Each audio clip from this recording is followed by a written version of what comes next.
What are Black children experiencing in America's schools right now? These stories are not isolated incidents. They reflect growing concerns many Black families have voiced for years.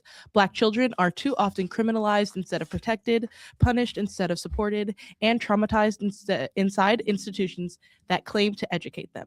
This Black versus the Board of Education episode examines 4 recent incidents and asks a larger question. What happens when schools stop seeing Black children as children? Welcome to an episode of Black versus the Board of Education. Baby. We in here, yeah, we in here, 'cause we been. Y'all better get comfortable with saying black. We in here, yeah, we in here, Black versus the Board of Education. 'cause we came here, rid of us now. We in here, yeah, we in here, 'cause we came here, rid of us now. And you know, and we don't ever go, so you do what you want. That's why we are indeed a whole mood. That's it. Happy Memorial Day and welcome to another episode of Black versus the Board of Education. My name is Miss Laureen and I welcome you into this space. And oh my goodness, people are set tripping in the worst way. We always anticipate that at the end of a school year, we're going to have an influx of complaints. And, you know, I have to be honest, it's exactly what's happened, right? Yeah, absolutely. We have too many complaints coming in, people behaving badly, not knowing how to end the school year on a positive note. And so today we are ripping the headlines. The title of our episode is Heads Up, There's Headlines. And if you don't know, now you're about to know. So before we get the discussion started, we're going to go ahead and let you know who's in the building, starting with the gentleman right next to me. How you doing, everybody? Was you? Mr. Fox here from Black Youth Leadership Project. I was going over my paperwork and making sure I was ready for everybody. Oh, yeah. Let's get this started. I Let's can't do it. believe what we're about to talk about today.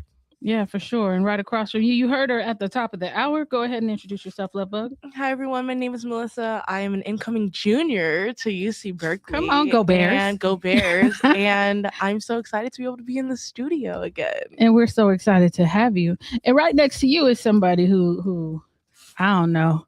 Are you nervous? Are we putting you on the spot? I'm definitely nervous. This is my first situation like this. I've never been on a podcast, but I'm gonna do the best I can do. My name is Anthony, by the way, and I'm new to the BYLP scene, BVSN scene. Yeah. But I'm ready to put in the work. Listen, though, see, I didn't even have to tell you to introduce yourself. You just went on ahead and took that leadership quality. That's what we like to see around here. Because too often when people are in this type of position, they just freeze. And so thank you for not freezing. I appreciate that because it is a podcast. And they'll be like, what happened? Did my sound go out? What's going on? Wait till later. Well, welcome. You know, he says he's new to the BYLP scene and we're lucky to have him. But today we're talking about we're going to highlight 4 stories. The first one comes to us from Louisville, Kentucky. A mother reportedly placed a recording device in her nonverbal autistic son Samaj's hair after concerns about his treatment at school. Recordings allegedly captured aggressive treatment and possibly mistreatment by staff. The story sparked outrage and renewed conversations about accountability and protections for students with disabilities.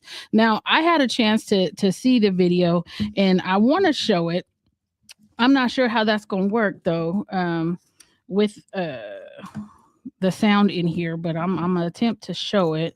Let's see if I can't pull it up. And while I'm, y'all give me some background talking or something, Melissa, because I think you wanted to share this particular story. What stuck out to you about it? One thing that stuck out to me, because I remember you showing me the video, something that stood out to me was the fact that one. Let's see. Let's go find it. We're going to talk about Samaj. Go ahead. One of the things that stood out to me when you showed it to me is that the fact that she already had suspicions of something going on, like the fact that she thought that she had to put a recording device or something on her child, the fact that she did not trust teachers enough or didn't trust admin enough to be able to have a conversation, that shows that maybe there was conversations that she tried to have previously that didn't work, where she didn't feel heard, where she had to basically be sneaky to get information and intel on her own child. That's not okay. And so, yeah, that's just the thing that stood out to me the most was the fact that she had to go above and beyond and take the extra step to put a recording device on her child's like on her child's person Mhm. to be able to get information that you should be able to get by having a conversation with somebody in the school system. Well, I think the bigger issue is that it's a nonverbal student, and sometimes parents know something is not going completely right when they notice different things, different behaviors popping up with their child that are uncharacteristic. And apparently he was doing certain things that were kind of new. And unfortunately, this seems to be a thing where people are, I don't know, stepping over the line in terms of how they deal with autistic children. I know we had Beautiful on her aunt on not too long ago. But what do you think it is, Mr. Fox? Why do you think that they're being more abusive as time is winding down? Are you asking me why they're more abusive, or asking me why we're not allowed to do what we want to do when they abuse our children? You could take it whatever. I feel like Melissa, but I feel even stronger about it. I'm looking at the fact that as long as we've been advocates and coming for these babies and going to these schools, I'm looking at the fact that how these schools keep putting in these rules where parents, you have to make an appointment dang near to come see your child on a school ground that they're supposed to be protected on. And so when I seen the mother put the camera inside of the baby's hair to see what was going on, because let's be clear, you said this child is what? Nonverbal. And the mistake that they continue to make is they think nonverbal means non-communicative. Right. Nonverbal just means that the baby, we're not really talking, but it don't mean I can't figure out a way to communicate. It's many different ways to communicate. You can point to your fingers at a level of communication, and I got 10 of them. That's 10 communicative things. But so this baby coming home and the mother is experiencing that something's going on with my baby. To me, yes, she did protect her baby. You was absolutely right, Miss Melissa. But I'm also looking at the fact that for her to put a camera in that baby's head, that means I'm going up against an administration. Yeah, that's what I was saying. That means that I not only is something wrong with my child, but I'm in the belief that I can't trust you as the teacher. I can't trust parents in here. I can't trust the actual staff that are bystanders. I can't trust the janitor walking down the thing. This principal's acting. But this is how many different people that she's doing her head at the child. Her children's hair. This is how many people she's going up against that she's putting in her. And then I don't have a lot of hair, you know what I mean? But I do remember when I had hair, I used to like my lineups and my tapers real fresh. And I liked it for the other person to see it. So I'm thinking, how much work does she put in on that camera on that baby's head just to make sure that camera wasn't even seeing, because she needed to know that bad what was going on with her baby. And then to come out when I actually get the camera out, because she going through the head, and I'm gonna get this camera out, and I want to see, I want to see. When you find out what you see on camera, it's something that because let's be honest, the parent didn't put it in the child hair because she wants to be entertained. She finds that out and she sees that, and no parent can ever look at something about their baby and not feel like my baby's being attacked by somebody I sent them into, not just a person. Because a kid ain't assigned to a person, it's assigned to a school. I sent my child into an administration of people a building of people. A building of people where my child was not safe and they was abused. And I thought this was so, and you was gaslighting me. And now that I find out this is true, what do I do? And the assumption that a student can't communicate for themselves gives people an opportunity or where they think they can take advantage of the student because they think they can't advocate for themselves. They can't talk. And I think that's exactly what we're seeing. And so I'm going to try to play this. JCPS says it has now partnered with Child Protective Services to investigate abuse allegations at Field Elementary School in Crescent Hill. Tiffany Lee first shared the allegations on social media along with videos she says were taken by a camera she hid in her child's hair. Lee says a field staff member verbally and physically abused her son, who has autism and is nonverbal. Today, Lee and Councilmember Tammy Hawkins pushed for cameras to be installed in classrooms serving nonverbal children. Haven't we been asking about that? Our children deserve protection, transparency, and accountability at all times, not just when something goes wrong. No parent should have to question whether their child is safe at school. Now, a statement from the school district says the staff member is not allowed in the building during this investigation. In a letter to families, field principal Deb Rivera wrote, quote, "While I am unable to comment on actions regarding personnel, I want to assure you that we take these allegations seriously and are reviewing this incident with the district." Going on to say, we are following all JCPS policies and procedures to determine what happened and respond appropriately. So listen, That seems to be the take. We are taking this seriously. We're responding appropriately. The fact that they had to ask him or not to come back while the investigation is going on. Yeah. Why wasn't he fired immediately? That was going to be my question. What does not allowed in the building mean? Does that mean between school? Is that a restraining order? Is Like, right. What is I just don't be understanding what people be meaning when they say stuff like we are not allowed to comment. This is a child we talking about. So what you're saying is we ain't got to tell the public about what's going on with these children. And well, when you say my personnel, personnel is the employees. So they're talking about employee yeah, matters. but you work for us. Allegedly. Since the school, since we've dug down this real information and went fact finding and really found it out how this administration actually break down, how are you not commenting on the personnel that works for us as a community? Because he's allowed due process, right? Yeah, I'm pretty sure it's a legal matter. Yeah. As far as being sued. Put your mouth on the microphone so we can hear you. Yeah. As far as being sued, I'm pretty sure that's why they can't speak just openly about the situation. I understand that, but lately I've been questioning the integrity of these schools. Of where does your moral stand at when these issues keep coming up and you already gaslighting, you ain't got no cameras in it. These are not isolated incidents. Facts. And people keep looking for the solution, and the one solution always be saying a lot of people like cameras. Me personally, I don't want a camera in my bathroom at my house, but at the same time, if you're just doing your job, it's a camera in here. It's one right there. If I'm just doing my job, what's the problem? Exactly. I think that they definitely need cameras in the school to protect the kids. It doesn't make no sense the way that it is in this day's world. There's cameras everywhere. So why do we not have them there to protect our children? They actually are there. Then why are they being killed? They're facing at the parking lot. We've been in incidences where we've investigated cases like these, and we went to put a camera footage, and they told us it was facing the parking lot. I think another thing is too. I totally agree with you guys' opinion on the situation. My child's teacher personally has an open door policy, and if your child's teacher doesn't have an open door policy, I would definitely wonder why. Yeah. So what does it when a teacher has an open door policy? What does that say to you as a parent? That says to me that he wants me to see what he has going on in the classroom. I like that. And I think that not only do the cameras protect the students, they protect the teacher too. Right. So if the student goes home and says, "This is what happened," pull up the camera, run the tape. You know what I mean? It's a way to hold everybody accountable. Can I ask you that question too? Sure. I want to ask all four of y'all that question, not three, based off what you just said, because we run classes down here. And I've known you to be a mentor and a facilitator, and I've known Melissa to be a mentor and a facilitator. So my question would be the same one that you asked him. How do you feel when parents come and you run and you're facilitating class? I've never seen you nor you tell somebody or keep a door closed or tell a parent they cannot come while you're mentoring or facilitating. Yeah, I don't care because I'm doing what I'm supposed to be doing. But there should be a relationship, a pre-existing relationship to where you already know me as a person. You know that I welcome you in here. There's nothing that I'm hiding from you. I'm not saying anything that you can't hear. Right. And I think that that's important because if we really focused on relationship building and then we started to have issues with students, like, for instance, say for some reason, Samaj was acting out in class. Right.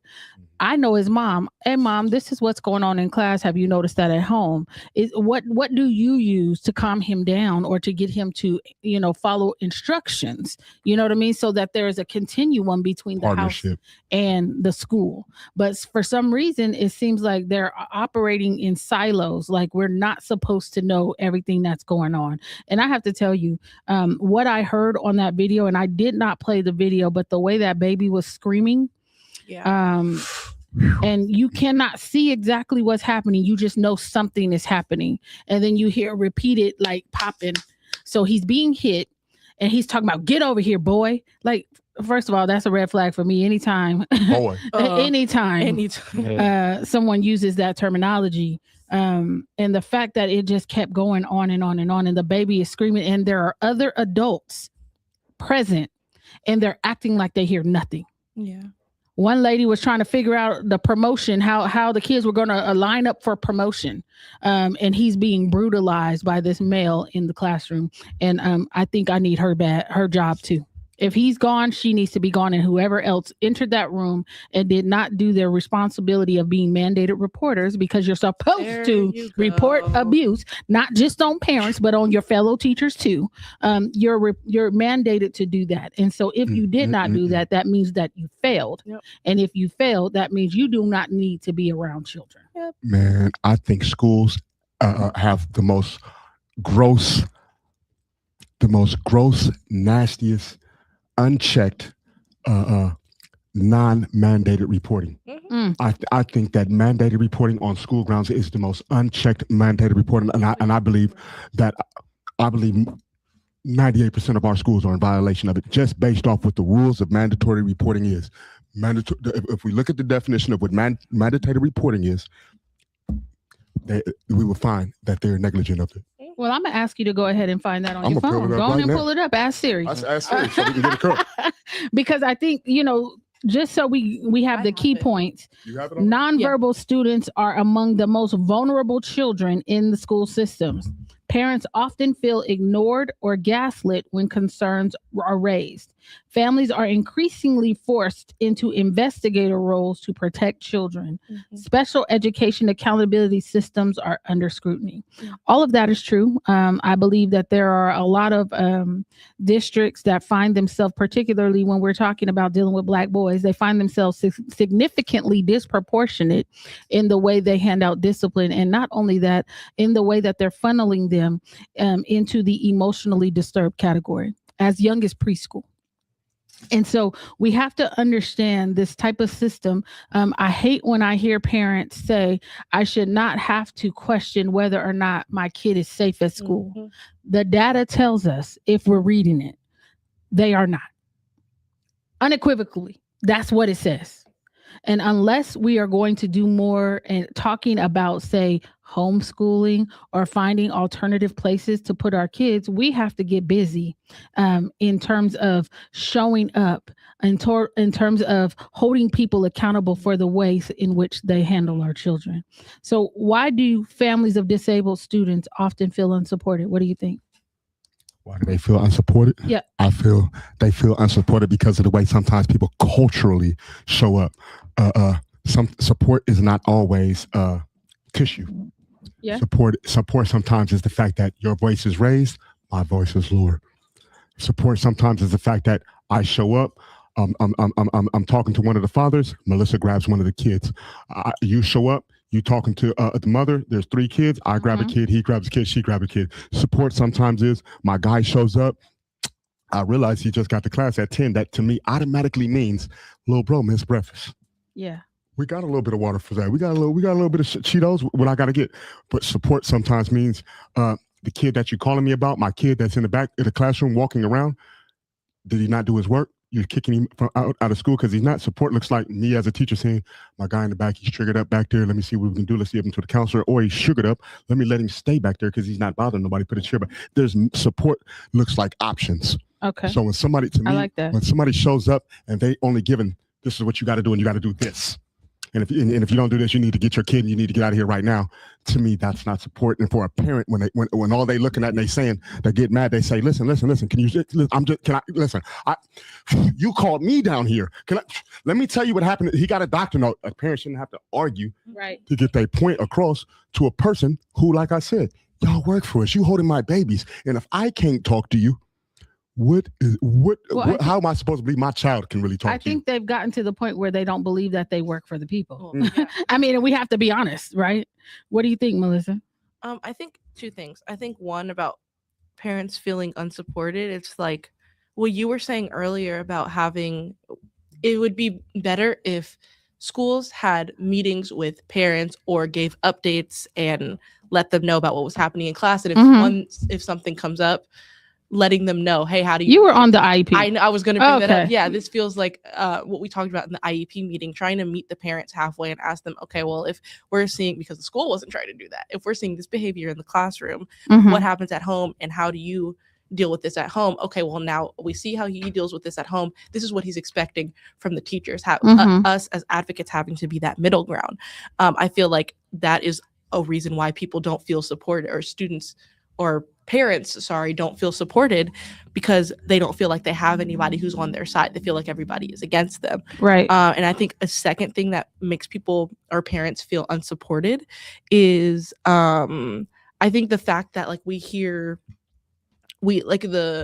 at the beginning, in the video, the principal said that they can't speak on this matter, whatever. And it was brought up that, okay, well, this is for a legal reason. It doesn't feel like that, though. It feels malicious because there is not a relationship with the school, a positive relationship with the school.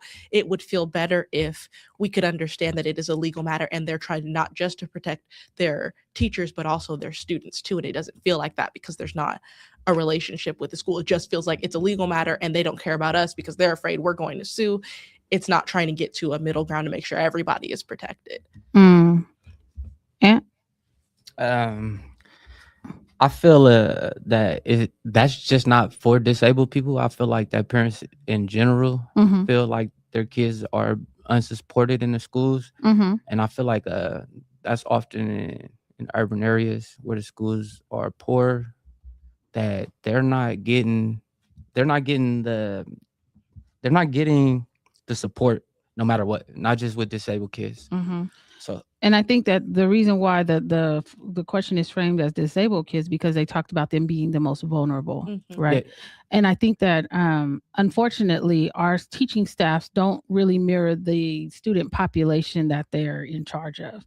And what I noticed, Melissa, and you can, attest or not, on that IEP we had the other day with another autistic child.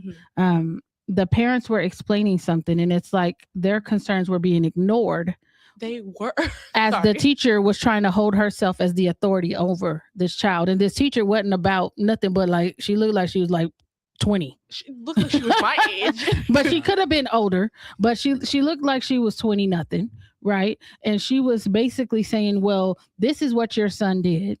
And when asked about it, like she was like, oh, he has all this energy, he does this. And I said, well, is that atypical of a boy his age? Yeah, and the admin was looking like, no, that's not atypical. Like, was looking at her like they didn't understand what she was saying. And it feels like she wasn't giving the full or was giving a part of the story to them. And then we got on there and asked more questions. And then it all came out. And the principal jumped in and he looked confused. And the parents looked like they were really frustrated because every time they were saying something, she was trying to give an answer for it. Like, oh, I sent him home because of this and he was sick, and it showed that he was sick on his attendance, but the parents were like, well, that's not why we picked him up. We picked him up because you told us he was acting out or something like that. And then she said that he was experiencing something like constipation, and they were like, but he wasn't constipated when he came home. Yeah. So it was just a bunch of like all these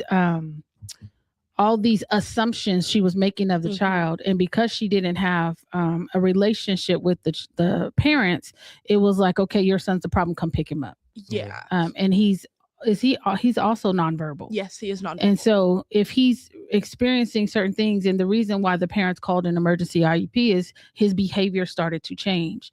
And without him being able to verbalize everything that's going on, they decided to call this meeting. But I don't think we even got any answers because everything that she had reported previously was not being reported during the meeting. So it's just very, very bizarre. It was very weird. And they were pulling him out of that school, I believe, right? They're sending him to a new school. The school or the parents? No, he's going to his home school. So he was at another school. That's what the parents want to write. Yeah. Because I remember it's a 45-minute bus ride. That was also the thing that she didn't bring up, that it's a 45-minute bus ride. By the time he gets to school, he has a lot of energy because he's been sitting. He's been sitting for 45 minutes. But a lot of kids have that same thing. A couple of other brothers, what was disturbing for these parents when they was reporting was the fact that they felt the teacher was lying on the kid. That's and what it was evident. That's what starts. So as the brother was talking on the phone, the mother called and the father called, and there was there's probably a language barrier. There was a language barrier, and they have different work schedules, and so the teacher was telling the mom one thing and the dad, and so every time they called the mom, they are an actual family unit. Of the one parent calls, then they both get on the phone. Right, so they'll be like, no, you said something different than them. And then he was saying, I know my child. Yes, he's nonverbal, but like we said, he can still communicate. And the dad was saying, my kid don't eat out of toilets and all this other stuff. And the teacher was started reporting weirder things about a child that he was like, this is beyond a behavioral problem. Wait, but then she kept reporting it, and then when you asked her about it, she said, "Oh, that only happened one time." Yeah. And I'm like, "Wait, She what?" was just making things up. She was making stuff That's what it up. seems like. But the danger in what she was making up was it goes in his file. She Facts, made a documented file of him. 100%. It goes down, and if these parents did not even begin to question, it was just like, okay, the teacher must know what's right, which is what a lot of people are doing. 100%. The child's record, it goes all the way up to where school to prison pipeline. Nobody has paid, and this kid is how old?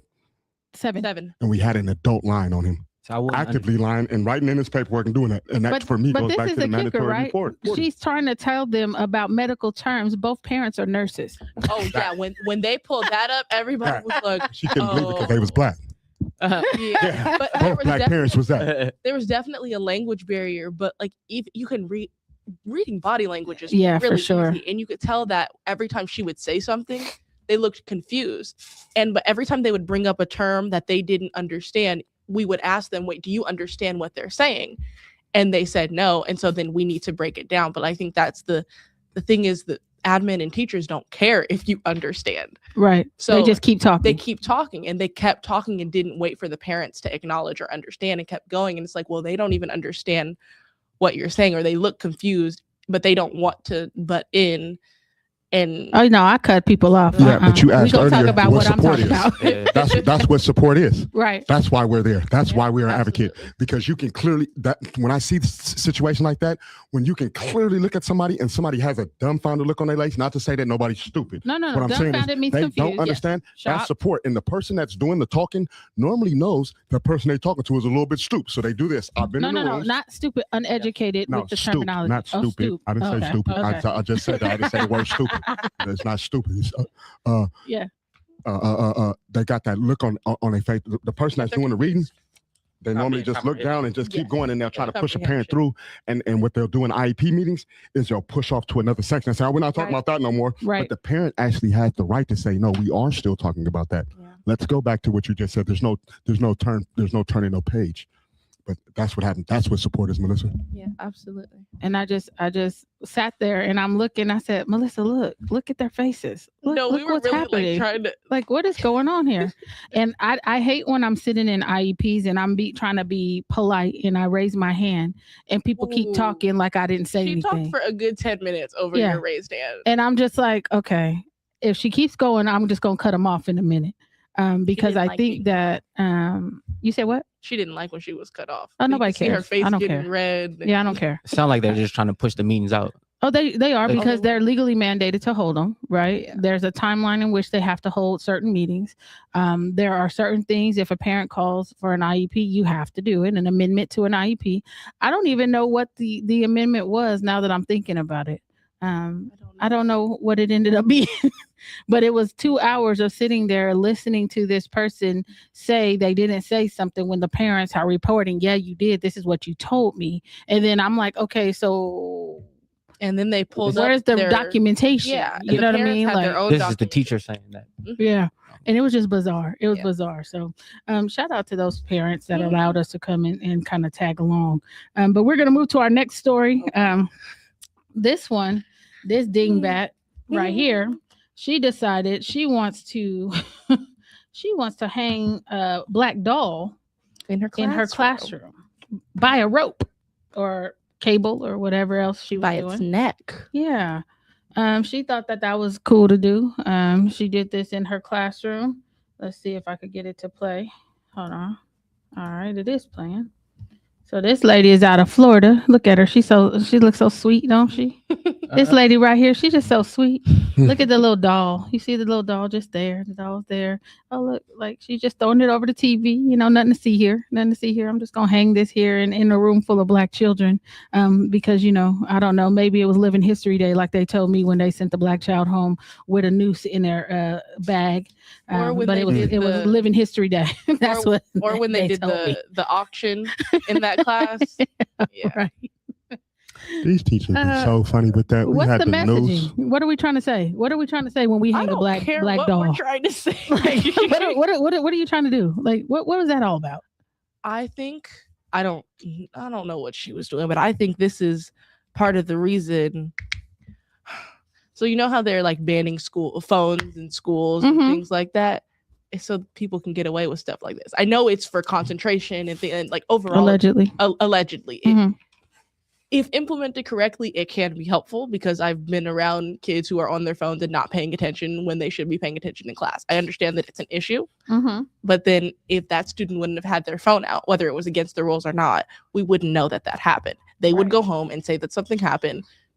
Parents would come to the school would not believe them because our teachers would never do something like that, right? And all of that. So I don't know what her message was. I don't care what her message was. I have been in multiple history classes and I'm African American studies major at Berkeley with a whole bunch of white professors who have never done anything like that before. Right. Well, the key point, students immediately recognize racial symbolism. Racial harm in schools is often minimized at first. Black students are frequently expected to absorb trauma quietly. And again, it's like nothing to see here. We can bring up several instances. Every Black History Month, it seemed like another one comes up. Y'all remember the nigger bucks, right? Oh my God. I do. What did it say? Big booty hoes. It had a 40 ounce on it. It had what did it big say? booty Not hoes, redeemable for a big bucket of lips. chicken. But you know what I noticed about incidents like that with the news? What? It seems like as we move on, and I'm not highlighting, I'm going to say this again, purpose numbers, not talking about anybody's group, anybody's culture, anything. However, it seems like amongst other groups, whether it be letters or LGBTQ, I might not be saying that correctly, the formation of the letters come, or white people, Asian people, nobody else is told to accept the disrespect that you know what?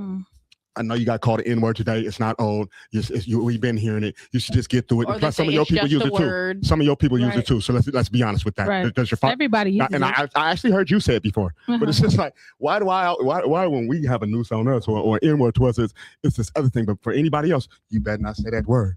Don't disrespect this community. It's bad. But for us, it's we could just hang a thing in the world. You can't hang certain stuff in no other groups' rooms about this, or it's going to be anti-Semitic, anti-this, anti-that. But in our rooms, you can literally go in our rooms, you can see these, you can see nooses, you can hear these words, and we hear it you can walk out that or you could be at roast with Kevin Hart and talk about George Floyd. That was funny, right? That was so not. Right? That was funny? No. Not to me. Oh. And I'm a person with a dark sense of humor too. I'm that guy. I'm gonna raise my hand and say it. I'm that guy. I've laughed at the people falling or whatever. So I can see dirty or darker senses of humor. So when I see things, I only said it to say I just don't see nothing funny in the crap that they're doing. It's not about it's nothing dark. It's nothing. That was literally how you felt, and you were sitting. Being that you put it there, you waited for the reaction. A joke is supposed to be it's supposed to be funny in general to your audience and to the person you're making it about. Because like I understand comedy and like you can make a joke about another comic and things like that. Like that can happen. But to make it about historic, like systematic racism and historic systems that you and your ancestors are a part of. Right. That's not okay. That's not a joke. That is you being racist. That's you fitting into and feeding into a system that is historically hurt people and is still hurting people. You should know that, especially for what you were just speaking on. You said a history teacher. Yes. If any history teacher worth his weight, you should have knew what was going to hurt before you put it up, because you should know the history behind it. They do. Exactly. That's the which thing. falls us down to this podcast like this, where we allowed to say that you they don't know, systematically but they did that. do. Everybody claims ignorance, right? Yeah. Or say we brought up the nigger bucks a minute ago, right? I know the administrator. So there was the students were on a campus. I want to say it was Albioni Middle School. They were saying the N word. So the administrator came up with a activity for them to do. A plan, a solution. Yeah. That included a caricature called a nigger buck, and they were supposed to, I don't know, look at that and do a deep dive into why the N-word was harmful and turn this report into school. Now, it created quite the uproar. What they did is they moved that administrator to another school. They covered her face. They wouldn't let her get on the news. Nobody, after the 24-hour news cycle, is nothing to see here. We just go on about our business.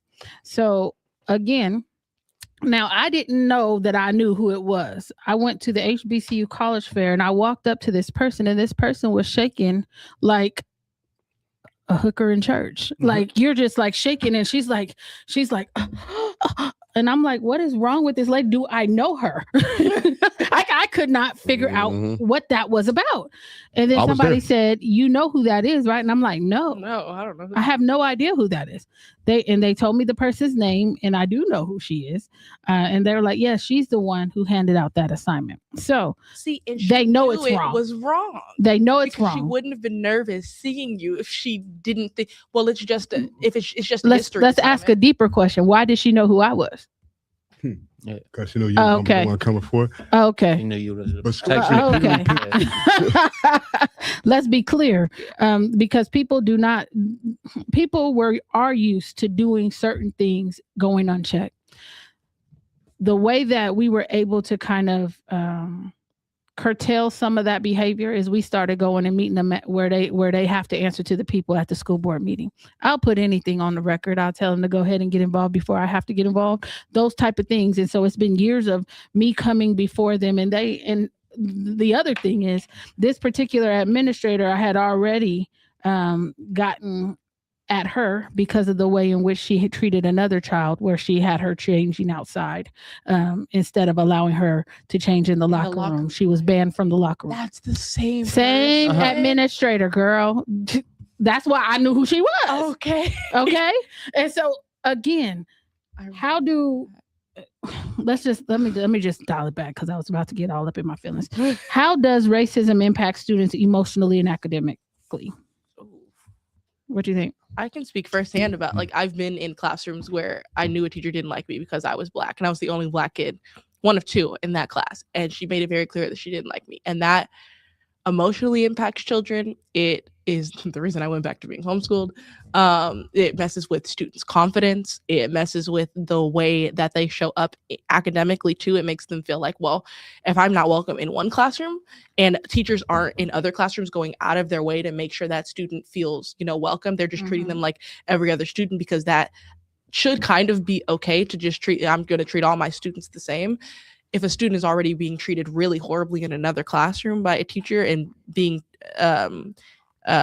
is feeling like the teacher is racist, they're not going to want to show up in any classroom. They're not going to want to be in school. That means they don't want to try in school. They're going to fall behind academically. And yeah, that can cause children to not pass their classes. That means that they can possibly not go to the next grade, or they fail all their classes, but because No Child Left Behind, they're still going to push the child forward. Right. And that means that they are reading on this grade level and are about to go into high school or something like that, are about to graduate from high school. And they feel like that they can't advocate for themselves or don't know who to even find to help advocate for them. It really impacts students, and I can speak firsthand to that experience. Yeah, I believe you have to be comfortable to learn. Students only want to learn from the teachers that they like, and if the teacher is pushing out negativity, racial slur, or just racism in general, they're not going to want to be there, and they're going to fall behind, and it's definitely going to affect them in other ways too, because like she said, they'll just push them through, and the further you fall behind by not learning from these teachers, I think that it's just a bad cycle. So, can you learn from people you don't trust? No. Heck no. And they're not going to teach you anyways if they don't like you. Yeah, no. I think you can. Oh, I think. I don't. There used to be this commercial, right? The commercial. This is how they used to do seatbelts. They used to strap a dummy up in the car, and they'll drive the car hella fast, bam, and slam it into a wall and say, wear a seatbelt, dummy. Otherwise, this is going to happen to you. Seatbelts for dummies. That was the commercial. People would see that seatbelt slamming that thing, boom, and they'd be like, "Oh, man, let me get that seatbelt on." Many times, I've learned as a youth when I was growing up, and I grew up from the gangs and all that stuff. Some things I knew not to say to people, because I said, "Ooh, you see what that brother did to him?" Say, "Well, don't say that. Don't say that unless you." So I believe you can learn. People can learn from people they don't trust. You just learn different ways. But as far as a classroom setting, in the form of what Melissa was saying, I think that is more impactful. That the fact that, or that not just the teacher is racist. Anytime when I was in class and a teacher let me know that they didn't like me, or I felt they didn't like me, it wasn't from the form of what they the person looked at me. It was because you falsely let it be known your power. You let me know you had the power to do so, either by looking at me, turning in this with an F, not calling on me when I raise my hand, or making sure I see that you're allied up with another power source, and then the kid doesn't feel comfortable. However, when you ask the question, what is the outcome, amongst everything Melissa said and A&T said, we got whole prison systems that'll answer that question for you. You got whole homeless populations that'll answer the question. I think that what happens to kids in school that don't make it the way that they're supposed to and don't get embraced in them schools the way they are, I think that the statistical number of that you'll never be able to find it. But you can hear it in the streets. Yep. I think you jump in too, because I saw A&T was trying to say something. Sorry, no, go ahead. No, go ahead. Say what you got to say. I think there's a difference between not trusting somebody and disliking them. I've learned from teachers I did not like. Had a whole bunch of teachers I didn't like, and I still learn from them because I respected them and they respected me.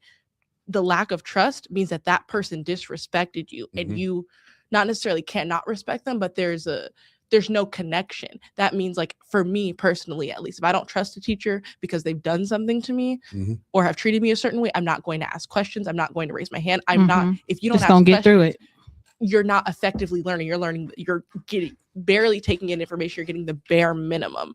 That's not learning. That's just repeating information in a structured environment that's meant for that. Yes, that I don't think personally. I mean, I guess it depends on the situation, but I do not think that you can learn from people that you do not trust. You can learn from people you dislike and don't like, but at least in my personal experience, I don't think you can effectively learn from people that you do not trust.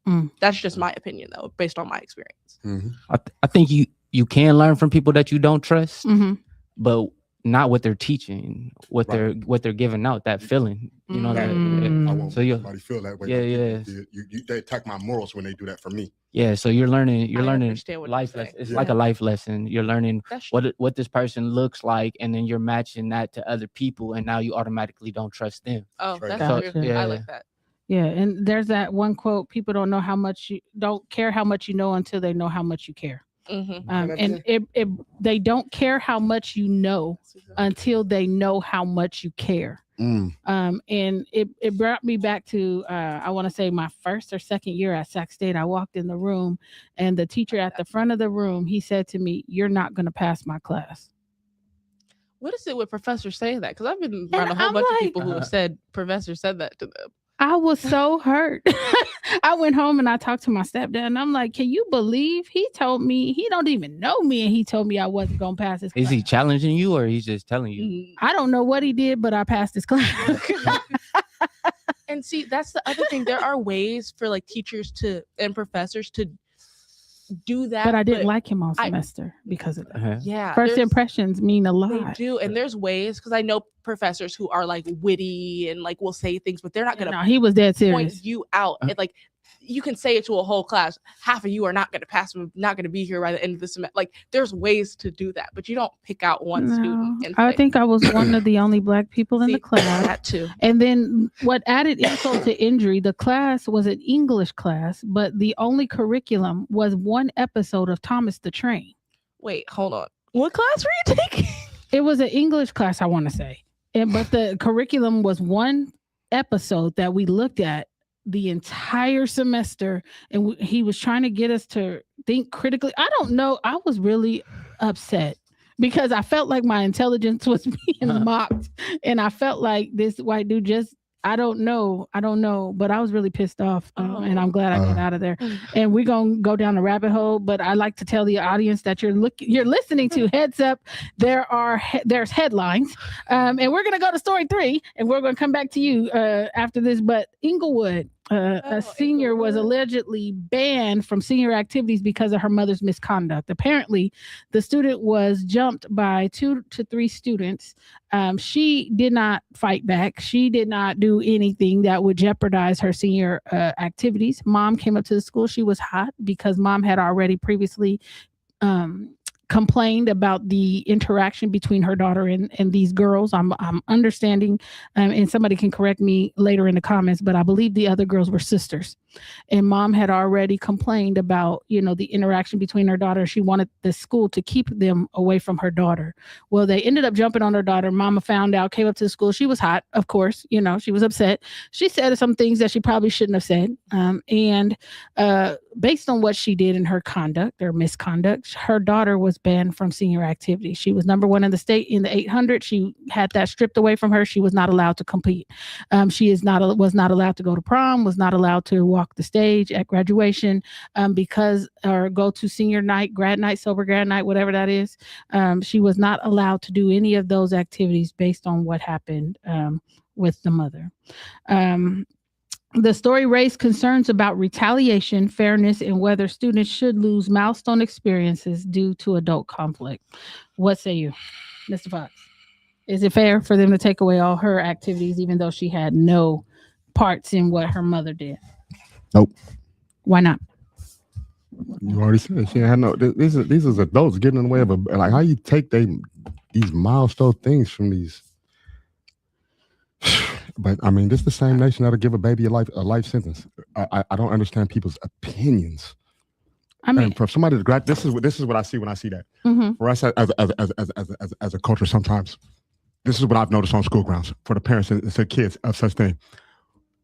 It's kids, a lot of cultured kids, they're depressed, they're going through it, they poor, hungry and whatnot. So here's little Mikey. Hey, bro, you're gonna make it. You're gonna be good. He has he got a little behavior problem. He don't like sitting down. Hey, bro, sit down. This, that, and the other. But every day you telling him he's smart and he can make it, and I want you to make it. And you're gonna go to school. And I drop my kid off at school, and he goes to the track meet, and he's making it, and he's doing all this for me to tell him he's smart, just so he can sit in your class. And now you don't want to call him on his hand. You want to make him feel like he's dumb. You want to do everything you can to take away what the parent has built up in this person. So I'm looking at this child. You're like, here's a baby who. She's doing her work. She's on a team. She's going to school. In order to be on sports teams, one thing I have noticed on the school grounds, on a lot of these sports equipment teams, your grades have to be a certain level. Mm-hmm. That means she's keeping up. She's turning her own assignments. And now this incident has happened. Horrible incident. I'm not speaking on the incident. It's bad. It's a bad incident. All incidents are bad. Who wants to see a child harm? But a child, nowhere in this does it say the child hit somebody, spit on somebody, stole something from somebody, did something. And your retaliation as an administration, y'all sat down with her teachers and all that and have decided to say, we're going to take this from her. Mm-hmm. Did nobody want to raise their hand and say, but, or a, let's not look, can we, there's no option. I keep going back to what Melissa said. What is support? That's not support. Mm-hmm. Well, I think there's a couple things to just be mindful of in this story. Graduation milestones are once in a lifetime experiences. Black families advocating for children are often labeled difficult, and schools may escalate conflict instead of resolving it. I think what added insult to injury for me is that this was a Black administrator that chose to take all this from this baby. Mm-hmm. It's a predominantly Black school too. Yeah, we had a couple of girls in our program from there. I know exactly. During COVID, we had some young ladies from that particular school, and that's what I mentioned in the letter that I wrote to the administration. What do students learn by having all their activities stripped from? What do you think, Ant? I think that they feel like that I mean, all that effort is not being rewarded. Yeah. So why put forward the effort later on? Yeah. I mean, yeah. I personally think that a student should never be punished for a parent's actions. It really doesn't make sense. Right. If the student was able to be smart enough to not put themselves in that type of situation, and the mother end up putting herself in that situation, you really should praise the student. I think so. Absolutely. It would be different if the girl called her mom and was like, come up here. Come up. Right. Yeah. Because we've seen that too here in Elk Grove. Mm-hmm. And Sac City Unified. But she didn't do that. Like Aunt was saying, she should be rewarded for the fact that she was getting attacked, allegedly, and did not fight back or did not go out of her way to attack these girls also. Made it a point that she knew she didn't want to get her senior activities taken away. I was a senior a couple years ago. I would have been so upset not being able to walk at graduation. Like, prom was so much fun. Like, that's something you only get to do one time. I don't like that. And a lot of us don't make it to proms and all that type of stuff. So the people that do the right things should be definitely rewarded for that. Have any of y'all ever broken up a fight for somebody that or came to a fight for somebody that you knew? No. Have you? Definitely. So, and I know. So, what was the energy that you felt of showing up just for a friend? My friend just got in a fight. Something just happened to them. What do you feel? To be honest with you, I probably was never thinking, and Right. that was probably the issue back then. Mom's probably wasn't thinking right there. Too. No. I mean, but- as a savior though, if two other people got in a fight, you come to help out. How do you feel for your friend when you show up? I'm angry. I'm definitely angry for my friend, and if it's my friend, I will. At the time, Mhm. the mentality I had before that, when I was doing these type of things, I wouldn't have thought at all. I would have just probably moved without thinking about consequence. Right. And I feel like that's why I feel like the daughter should be rewarded for sure, because she was not thinking about moving without consequence. That part. And I only draw that out to say this. Even as an adult male right now, it'd be hard for me to show up to your fight, bro, and see that you was the victor or the loser and not have something like what's going on here.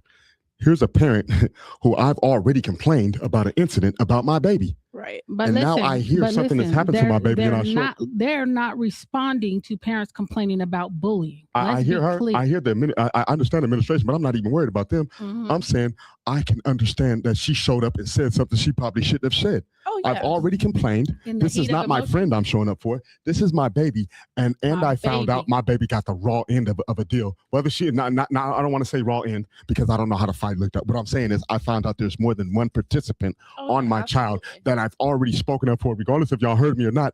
I might have some expletives that I'm gonna say. I might have one over the board, and I might need some forgiveness too, because I might have said too much.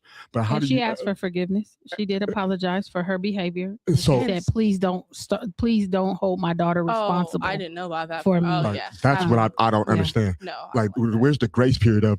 Sometimes And I she don't asked for understand why grace, schools too. go so hard at parents not understanding. This parent Yeah. raised this baby for this many years. Yeah. I ain't known you 18 years, This bro. is But awesome. in the time that I've known you, I'm willing to come. I've known you even lesser. I've Yeah. known Melissa even lesser I've known Isaiah even less than anybody in the room. But if something happened with my boy, he's already seen. I will come. Let alone be somebody you've invested money, ice Yeah. cream, That- birthdays, school, love, Yeah. attention, and this person has came to you for help. I'm pretty sure in order for the mother to complain, the daughter had to say, "Mom, I'm having a problem." Yeah. Which made the mother double. So now, as a mother, I'm looking at as parents when they show up for these type of incidents all the way around. The parents are showing up in the form of, "I've already tried to help my daughter. I've done the right thing. We reported, and now my baby's having a problem. I have to show my daughter I got her. Yeah, My daughter needs to know. I told you I'm not going to let this happen." Yeah, And that's what's messed up because what is in question is, why didn't the school with your SOR officers and all these things that you have in play? Why did you not have that? Why did you not have situations like that Yeah. taken care of, so parents don't have to go through that, and then you turn around and bang the parent for which you're not the Yeah. level of security that you're taking out of our tax dollars to have. No, I Yeah. completely agree. And I'm looking at their handbook. Can I And ask you a I'll- question too, Melissa? Yeah. Did we pull up mandatory reporting, what the definition of it is? Oh yeah, I did.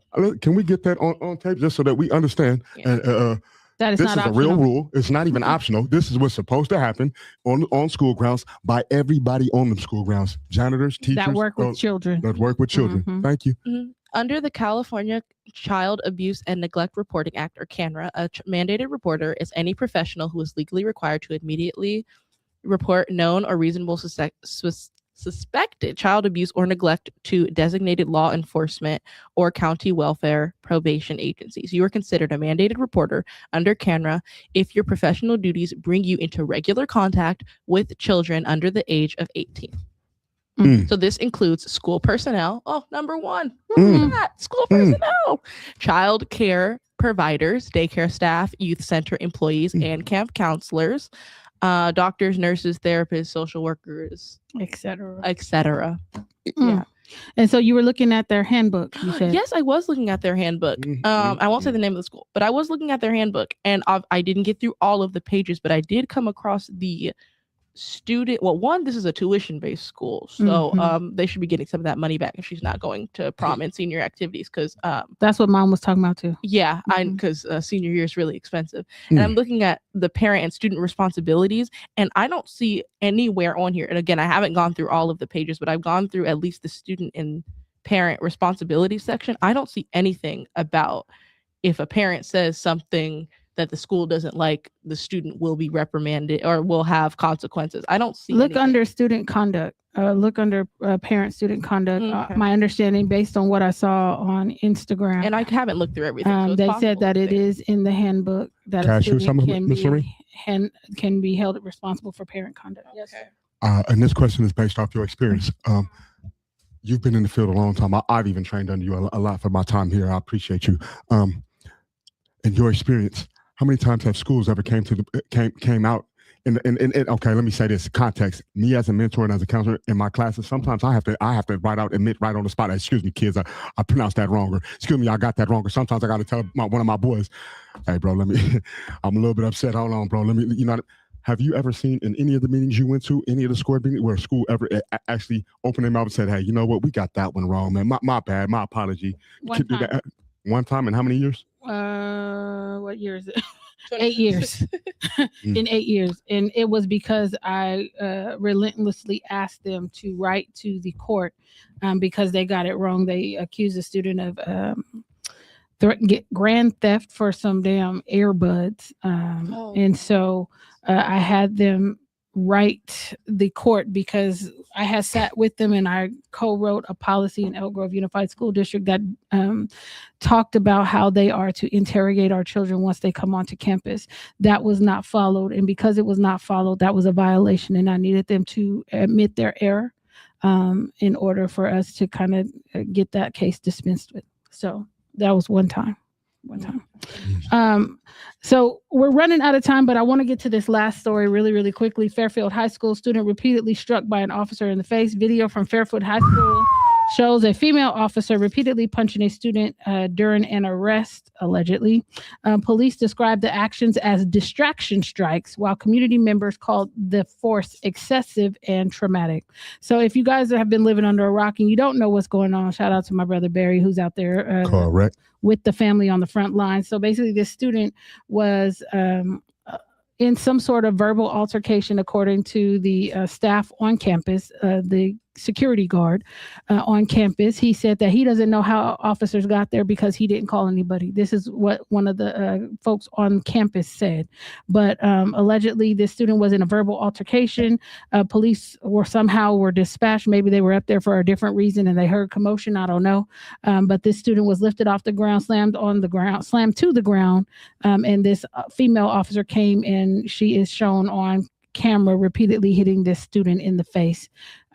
What was she calling those punches? Distraction strikes is what the police department, the Fairfield Police Department called them distraction punches on a minor. On the minor. That's on the ground. On the ground. Yeah. Covering his head and Covering face. Not only did she punch him in his face, she also pulled his hair to get him to the ground. And you also see a fellow officer telling her, hey, stop. Yeah. So was she trying to distract him from him not knowing that he was on the ground? And then weren't they saying I'm not sure. resisting arrest? They did, but he wasn't arrested. He was covering his face to protect himself with getting beat out of nowhere by an adult. Right. And I question, especially when your adrenaline is going, I question if you really know who's jumped on you and who's smacking you. If you get me from behind, you're pulling my hair and I hit the ground. Can I tell you this? Yes, As a fighter, and when somebody attacks me from behind, I've been in them situations. I know what my fight or flight is. I go. The fact that the kid did not have a flight back for not even knowing who's hitting him shows you that that was not him not trying to be in the most violent of moments. Yeah. Or not in the I probably didn't say the most violent of moments. That wasn't said right, but it shows that he wasn't trying to attack. You getting attacked, and his only thing, it looks like from the tape, his only thing looks like to protect of cover. It didn't look like he was like, man, who's trying to hit me? What's up? If you were fighting, you would have hit back. Unfortunately, I'm one of the people I like to read comments, and unfortunately, I've seen a lot of our non-melanated community members saying certain things that, one, they would not say those type of comments if it was their children. Absolutely not. Or face to face with somebody. A lot of them hide behind the screen. Well, that too. I've seen some of our community members during the press conference call the participants ghetto. That's just another word that's synonymous for Black. And I've seen our community members basically saying it's always them, just obey the law, or you do this, not really looking at the children as children. And I have a problem with that. I have a problem with adults who, one, adultify children that don't keep that same energy if their children were involved. And two, Did I say 2 or is this 3? But this particular officer, it seems like she has a chip on her shoulder, because I've also seen the video of her pulling a little white girl out the car by her hair. This lady likes to pull people's hair. Oh. Don't discriminate. Huh? No. Okay. And so it seems like she has some underlying issues within herself that she needs to work out, but they can't be on our streets and they can't be against our children. Yeah, it's called a mean Sound girl like with a badge. violent offender. That's what she sounds like. And then there's one video, somebody asked her for her name and her badge number. She says she don't have to give that to them. Oh. And I thought that they had to identify They themselves, or they have to have a badge that clearly identifies who they are. So this person is a walking, ticking time bomb. I think that she does not need her badge, and she's welcome to come on the show and talk to us about it if she wants to. But I think there's certain people who shouldn't have access to our children, period. Absolutely. They just shouldn't. And she's just nasty. And I've never heard a distraction strike on a child. I've never heard of that. When you say stuff like that, going back to the mandatory reporting, right? To me, mandatory reporting again is grossly overlooked. To me, where's her partner's mandatory reporting? Facts. Where is the, hey man, we showed up on the scene, man. Our partner, she was whooping you. They be protecting each other, and by not mandatory reporting, that's how all these incidents keep happening. These incidents to me are so grossly outnumbered and underrated because none of these teachers don't report it. They turn a blind. You just seen somebody throw a shoe clear across the room. I ain't got nothing to say about that. I might be out to work later. You see these police beating on these kids. I didn't really, maybe they're ghetto. You hear a teacher saying some of the stuff, or we be walking down the hallway and you can see, well, black kids look like they're in the hallway. They'll say, they just wanted to get out of class. As mentors, we've actually went in these classrooms and seen what these teachers have done. You can go and get out. You get out. They don't put no reports on these kids. They don't write them up. I'm gonna show you what I'm gonna show. Y'all keep talking because I'm gonna show you kind of what this officer was up to that day, and I hope I get the right one. One of the comments defined a distraction strike as decisive means to regain control. So y'all check this out. Check this out in the background. Oh. So these are the distraction strikes they're talking about. Let me rewind it. Look at his hair. Look. Like what is she distracting him from? And this is the little girl she pulled out of the car by her hair.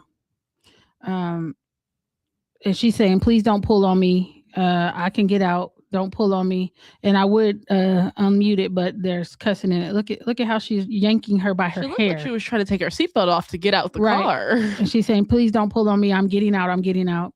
And that's what this person is up to. And this is them asking her for her badge. And she's telling them she don't have to tell them. But these are the distraction strikes. Some hard punches, bro. For when you like, what are you mad about? Like, why are you so angry? Like, you just got there. And if you, I wish I had time to pull the other video, but he was already with his hands behind his back. Yeah, he looked detained when she came up on him and pulled him by his hair and he was slammed to the ground. So I know that the couple of folks are going out to Fairfield City Council tomorrow, but we cannot accept this. We can't accept this as the norm. We cannot make excuse for violent behavior as such. And that's not us saying that our young people don't need to be held accountable. If he needed to be held accountable, you allow that process to take place and you allow him to get through that process. We have a definition for you. Yeah, I saw the distraction strike. You want to read it? Yep. Looked up the definition of what distraction strike is, and it says it's a defensive, it's decisive, means to regain control of an encounter. That's the only reason why she had full control. She wasn't even involved in the encounter. She was top mounted. Yeah, it's a minor though. That's like she wasn't involved. And then Mike Tyson showing up to take control of Melissa. You know what? Like how much force do you need for somebody of such size when you're the professional and you know all the moves? Stop resisting has always been an excuse. Absolutely. To whoop. Absolutely. And this kid is. We can go on and on. And the rest of the comment says, how do you regain control of an encounter when you strike someone from behind? That's just you. That's an abuse of power. That's definitely you. I can put my hands on somebody, so I'm going to put my hands abuse unchecked. Yes. And my understanding is this person allegedly came from the Vallejo Police Department. Why did she transfer? Oh, see. Why did she transfer? Why do you feel it's okay to put your hands on another person's baby? Where your apology at? Are all the videos on kids? I'm about to. That's crazy. I'm about to show you guys this other video. But one of the reasons what Ms. Lorene is highlighting too is some of the things that we've been asking. Check this out. See, he's on the ground. He's on the ground. Watch her come up. She's right behind. Watch. Like why? Like why are you? Why are He's you on. doing He's that? in handcuffs already. Yeah, he's Yeah. cuffed. Like what are you doing? Another officer bigger than her picked him up off the ground. And he's not running. He's not like why? Why does she keep grabbing people's hair? And shout out to Barry. I'm all on your Look. page. Like knee, you see the knee in his side? Like, what are you doing, lady? And it's just like unfortunately. That's assault. Let's call it. It's what that is. absolutely That's criminal as hell right there. And I don't even want to be the one to call it out like that. But I'm just gonna tell the truth of what it is as I raise a hand. That's mandatory. I seen that. You got to report. That's abuse. You on top of that boy. His hands is on his back. He a little black boy. You got your I hair and your understand. feet And I all in the keep boy's hearing culture. Got different his reports. dreads all on the ground. He's either and you punch 15 him or in the face. 17. He's either 15 or 17. It really Still a doesn't matter. minor Yeah. in play. Yeah. Even if that was an adult, that was wrong. Very You wrong. got his coat. You know how people feel about their hair? Melissa, how would you feel if I seen your hair? I know what it looked like. But how would you feel like if I put a piece of that on the ground? Like, and we know that culturally. Even if it ain't my hair and I done bought it, Oh, man. I'm gonna be upset. Right. You I on don't top care of if it you with don't the mind on my clothing. head. And what are you modeling as an officer, a police officer of the law and of our community? What was Yeah. you modeling in front of all those other children and in front of our society? How am I supposed to feel safe with somebody like you on the streets when I see something like that? Like, But oh did my I feel goodness, safe she's before welcome you at our got school. there? That's that learning without the trust. That part. You're learning something. Now, all right. now Yeah, exactly what you yeah, were saying earlier. yeah. Now that made me not just distrust you though. Everybody. other Yeah, officer that looks like walked me. out in that Uniform. same badge Yeah. with you, because that's what y'all do in the parking lot afterwards. Y'all huddle up. And they'll be, yeah, okay, all of them ain't no good because all y'all cool. What she did, I ain't see none of y'all arrest her. Right. And then I can imagine in situations like that with the public is yelling in the background. Right. It looked like it was know a they're black yelling police it. officer with her. So now other youth are hearing and what they're watching is apparently that I'm was a watching my black mom ask officer why you're not with arresting the this person. lady? No, Yeah. with With her. her. Oh, with the guy in the background. Okay. Uh-huh. But you did say he said stop. Yeah, Yeah, no, you. I'm gonna show you real quick. Yeah, if you watch the video without mute on, you can hear him in the background. He was telling her to stop and to let the boy go. Let's see. And you know what? That's just what I mean. It's just I different. It's understand what you just said about it. different. It's just different. You know, Different ideas angles. for somebody else. So this is a different angle from somebody else. So he is hands behind his back, thrown to the ground, and then she's on top of him, hitting. And he's trying to keep the other kids back, and then here he comes again, trying to get her to stop. Yeah, you can see him trying to pull her off of the boy. You can quite literally see the officer looks like She wasn't even involved in the. She came from someplace else. she came from down the street and around the corner. How did Like I'm looking at the other kids around it too. Like, what was you distracting them from? Like, it seems like there's a problem over there in the other corner that the other officer and it's the guy in a white shirt. He's like, and you don't know what to do in the white sweater saying, but I can clearly if I was a judge, me looking at another youth and knowing my boy, I could tell the guy in the white sweater like, get off of him. Yeah, exactly. Yeah, Exactly. Very clearly. yeah. You're like, hey man, what you got? You know what I mean? It's just so weird. I just don't understand her. I don't understand this level of So vitriol. that She other must be person, mad at her man or something. I don't know. they just be mad at life. Anything. Sometimes they show up with that hate, and it's like anything I can do to harm you, because anything I can do is added I'ma to what's teach already you. been going on. My boys already came through here. My great grandfather already hung your great granddaddy. My uncle already put your other uncle in jail. My mom already called your pops such and such, and he's in jail. We're gonna get this license taken, and now I'm on the school. I'm gonna whoop you. All I really got to do is just But how are you allowed? just do that? How are you allowed That's that enough. position with that level of hating you? That's what we need to talk about. systematic. It's that systematic stuff. How? Because she's his niece. He hired her. He made sure she was going to get in there. She was hired for that job before she ever got a job. She was coming from Vallejo to Sacramento before she ever made a mistake. There's already a loophole that they created for the officers like that. Oh, that's what they want. Make sure we get them on the streets. They want them on the streets, just like they want them connections with ICE. Just like they want them connections. They want that school to prison pipeline. They want this stuff to happen. Yeah. They want advocacy to die. They want to keep the people stupid. Yeah, because believe they need their next crop That's of what it's about. workers. I You believe saw it, that yeah. that young boy that was convicted of murdering Julio Fulio. They're like, don't give him life. We could use him. Oh, I saw He's young that. enough. Yeah. That part. We could use him. We He was could good do too. some work. They told him give him life because we could use him for We the could rest of use his him. Well, life. not the as death a penalty is what slave. I meant. Yeah, no, Yeah. yeah, we want him as a That's what- slave. We was. They I said was that. for a long time, just Yeah. like you. Definitely. As much as I was a dysfunctional prisoner in prison, they made a gang of money. See, they got For the sure. chain Kicked the gang ride out off there. it, yeah. They have literal slaves. They do. Yeah. And that's the 14th Amendment? You can't have slaves unless they're convicted of a crime. They overdo it, Mhm. and then once you in there, what they don't tell you is they have a system inside the prison where they call 115s. They convict you of other crimes. Oh. But they're not actual crime. They have a whole system in there to make sure we add more time, give more time. You don't have to go to court to get this time. We just put it on this 115 piece of paper. We'll give it to you. All we gotta do is get the sergeant to sign off on it. The same sergeant I drunk beer with last night. And then there's that. I can remember one of these. I want to say one of the wardens in the South. He was like, "If you let him go, who gonna wash my car? Who gonna do my oil changes? Who gonna do?" And it's just like, oh, so we just out here just making sure you comfortable. Got it. You know what? We don't run out of time today, y'all. We don't run out of time. Miss Tawana saying, well, I see you, sis. I see you. We gonna wrap up for today, y'all. But these headlines are something. Keep watching. We're in the last 2 weeks of school here in Elk Grove and in the Sacramento and the surrounding areas. Watch what happens. Because that's the reason why we developed Celebration Weekend, to celebrate students' accomplishments when administrations decide to take away all their activities and take away their ability to graduate. Can we reach out to that family and invite them to Celebration Weekend? We absolutely can. And can we make sure everybody can. out there knows that we are having Celebration Weekend? Please contact us. Go on our page. Celebration Weekend from June 19th to the 21st. Come celebrate with us. We're going to find everything to celebrate with you. And this is why we do it, because for some reason we get down to the end of it and they take away these abilities of our students who've earned the right to graduate. They take away their abilities to be whole and autonomous human beings, and we're not going for that. We're done with that. So if you know a family or you have a family who is in need of a little bit of love and to celebrate their accomplishments, come see us for Celebration Weekend, June 19th through the 21st, right here in Elk Grove, California.